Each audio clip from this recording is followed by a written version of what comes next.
What's up, guys? Rick from DFS On Demand here with a preview for the Farmers Insurance Open. Pretty great week last week for the Career Builder Challenge. I don't want to say I told you to play John Rahm, but wink, wink, I told you to play John Rahm. No, but seriously, it was an interesting event with the course rotation, which we're going to get a little bit more of this week at Torrey Pines. So 2 courses at Torrey Pines here in San Diego. You've got the North Course and the South Course. Each players are going to play each course once before the cut, then they'll make the cut, and everyone will play the South on Saturday and Sunday. The South course is the much more difficult course, I can tell you from experience, and that's the one where they would normally play like the U.S. Open or anything like that. So it's going to be a much more difficult course, so players will want to make their hay on the North course. If you have not seen this video series before, I'm going to run through some of the tools that I've created. They are available on dfsondemand.com. And let's not waste any more time. So here's the cheat sheet for this week in the Farmers Insurance Open. Pretty interesting thing that we've got going on here. We've got a lot of star power, and I wanted to kind of talk through this a little bit. So John Rahm, coming off the win last week at the Career Builder, your #1 golfer on the slate. He's your highest price golfer. He's 11,800. Wins last week, and he's your defending champion this week, the first time he ever played it last year. He's going to be the chalk, right? Like, everybody's going to love John Rahm. I love John Rahm. The guy's 23 years old. He's the #2 ranked player in the world. His meteoric rise has been insane. He's awesome. There is something that I see here that is very interesting. Rahm is 8-1 to win this event, and so is Justin Rose. So Rosie, $1,200 cheaper, same odds to win the event, will certainly not have as much hype as Rahm will headed in here, but let's dive a little deeper into Justin Rose, okay? Just course history-wise, 4th place last year, hadn't fared too well before that, but in the most recent edition, a 4th place finish. Let me see if I can go, let's go to the tour stats here, okay? This is every tournament since the start of last year, October 2016. Up here in the top left-hand corner, sorted by average DraftKings points. 2 names jump out. It's Justin Rose and John Rahm. So when we talk about how great John Rahm has been and this meteoric rise, and it's been awesome, Justin Rose is one fantasy point better since the start of last year. Pretty impressive. That's everyone in this field. If we take that off and we just say everyone on tour, it's still those 2 guys, okay? They're better than Spieth. They're better than DJ. I mean, they're better than everyone. They're 1 and 2 in terms of DraftKings points. So, again, a lot of star power here. And then let's just look at Rose's game logs recently here. And let's just look at, like, the last 2 years. And I've got it sorted by most recent starts. And look at these finishes. Okay, so going back to August, that's 1, 2, 3, 4, 5, 6, 7, 8, 9 top 10s in 10 starts with 3 wins. Now, I know half of them were on the Euro Tour, but the dude wins, right? Like, you're giving me the same odds as John Rahm for $1,200 cheaper. Of course, I love Rahm, but I'd be pretty stupid to pass up the value here. So if you want a little more contrarian approach, I believe, and again, I'm pretty bad at guessing this, but I believe Rose will be much less under-owned than John Rahm will be headed into this week. And he'll get a lot of my GPP dollars.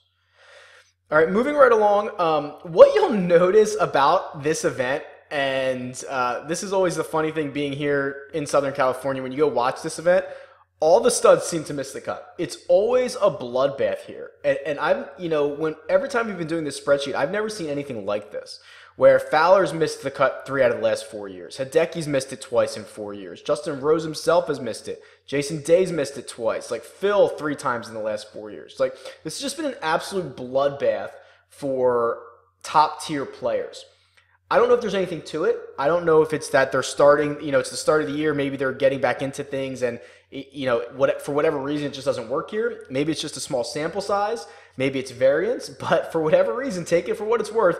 Big names have not really made the cut here. So there's been quite a bit of bloodshed at Torrey Pines over the last few years.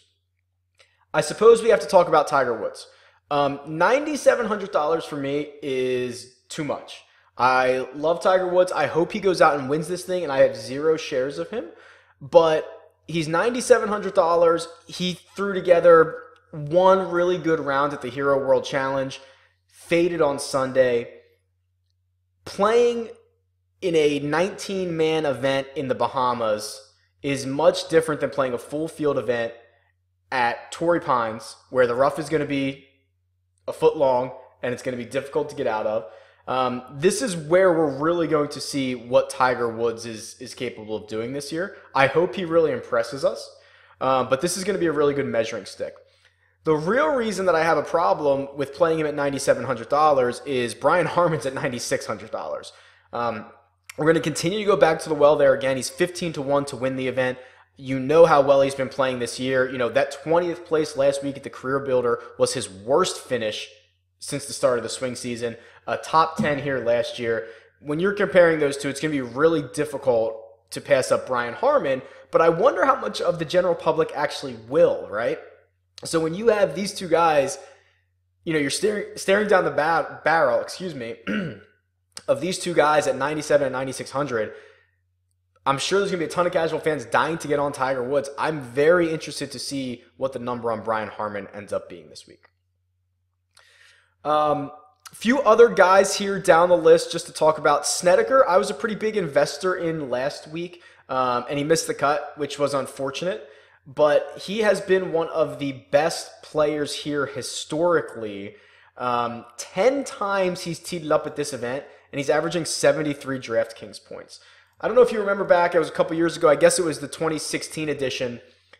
This course went sideways, right? Like, the wind was blowing 50 miles an hour, the flagstick was hanging, you know, parallel to the ground.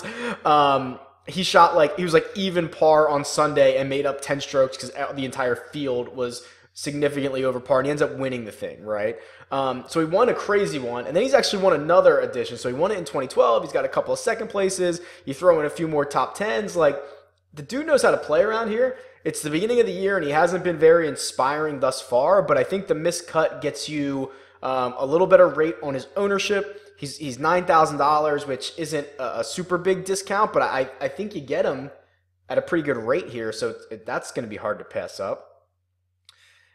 Moving down, Finau is going to be extremely popular, and he should be. Kind of anecdotally, or if we want to throw a narrative out, Xander Schauffele here at $8,100. San Diego kid. You know, this is a hometown event for him. He's your rookie of the year. He's your tour champ. I mean, this kid can play. We know he can be in contention at a lot of big events. Why not one in his hometown when he's playing really well? So I think that's a little bit of a narrative, but we have discussed in the past, like, you know, get players in regions that they're familiar with, the types of greens and grass that they're familiar with. And I think that would fit for Schauffele this week, despite, you know, a couple of missed cuts here. Still a very, very excellent player on the tour for only $8,100. Let's flip through a couple of these other tools here and just kind of show you. So here's course history. If you're a big fan of course history, again, Finau is going to be very popular. He's got 3 straight top 25s at this event. My main man, Ollie, you know, coming off a 10th place last year, playing well to start this season, I imagine he is going to be fairly popular. If we only look at maybe, let's just say like let's do the last 3 years and see if we get anything different. Richie Werenski, he's only played it once, but he was at the top of the leaderboard for a moment at the Career Builder. I'm not that thrilled to roster him, though. That probably looks like it. Here's Harman, 9th at 32nd, and that was either he just made the cut or he might have MDF'd that, 71st place. Okay, so some interesting course history out there. Of course, Rahm, head and shoulders above the rest of the field because he's played it once and he won it. So that'll boost your average. And then let's move to this tour stats, and I'll see if I can make this a little better for you here. Maybe. Hold on. There we go. This tour stats and correlation chart that I do, because I think this is where we're going to find a lot of that value. So if you're waiting for the value section, we've gotten here. if you've never seen this before, what I'm doing is I'm running a regression model, meaning I'm taking every stat on the PGA Tour. I think there's 180 of them, and I'm comparing them against the game logs that I have and comparing them against DraftKings scoring. And we're looking for the stats that correlate to high DraftKings scoring, right? And we've done it for each course so far. So this is for Torrey Pines. The 4 stats that were the largest correlators were scoring average. Again, that's going to pop up all the time. Strokes gained total, probably going to pop up all the time.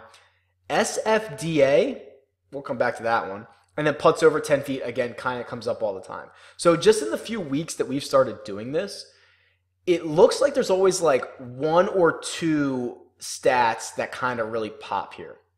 Scoring average is always going to be there. Putts over 10 feet probably always going to be there. Some of the strokes gained stuff.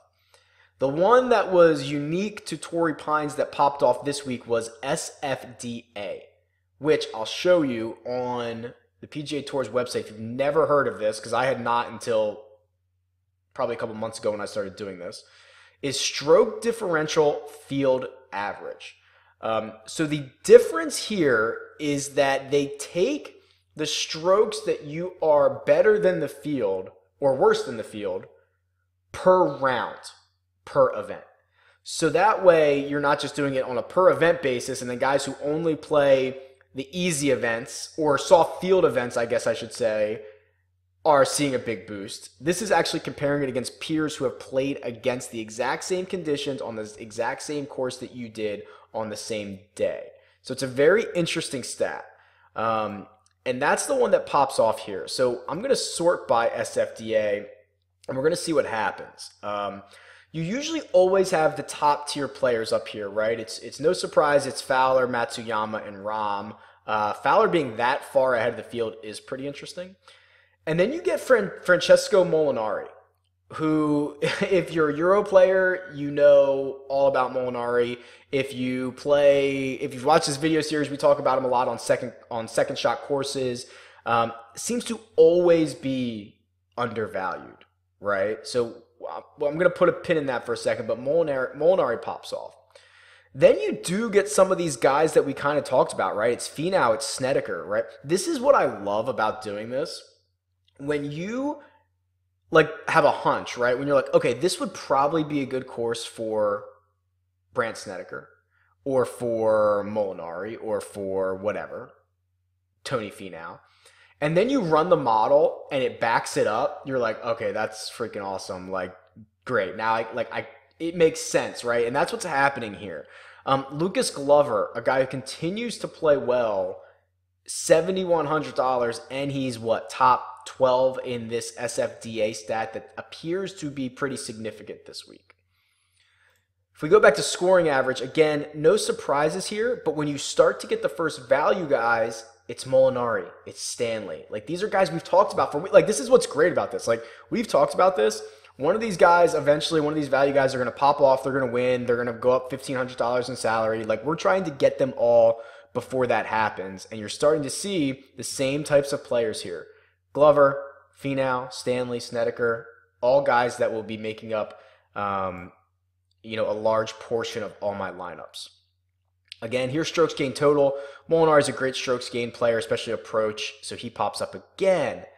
It's really incredible. Okay, now Stewart Cink starts to rear his ugly head. We've played him a couple weeks in a row, and he continues to pay dividends. He's under $7,000, $6,800. You're not gonna get guys at $6,800 who can do what Stewart Cink does. And if he misses a cut, he misses a cut. But that's a lot of value to pass up there. And then I think we're going to see him again when we do putts over 10 feet. Yeah, so now you get the putters, right? So now you get Fowler, which Fowler is in 2 of these stats is far and away ahead of the rest of the field. You could probably convince me to get a lot of Fowler this week. I might see how he gets into lineups. I actually might just bet Fowler. I feel like that's the way I'm going to use him because, Rose might be at a better price. I might have to use him in DFS, but I might just straight up bet Fowler. He seems to be popping off here pretty well. And then you get the putters, right? So Hadwin pops up, Stewart Cink pops up again. These are the guys that can roll it in. So Really interesting. I think it's very clear that there's a core of, what's that, 15 or so players that are going to be making a lot of my lineups, and then I'll probably just try to get exposure to, a couple flyers here and there. But really good to see that the model is confirming a lot of our suspicions this week, and more often than not, it's doing that. So this is something I'm really enjoying doing. Let me know what you guys think of that. Tweet me. It's at DFS on demand. Leave a comment below, and I'll talk to you guys soon. See you.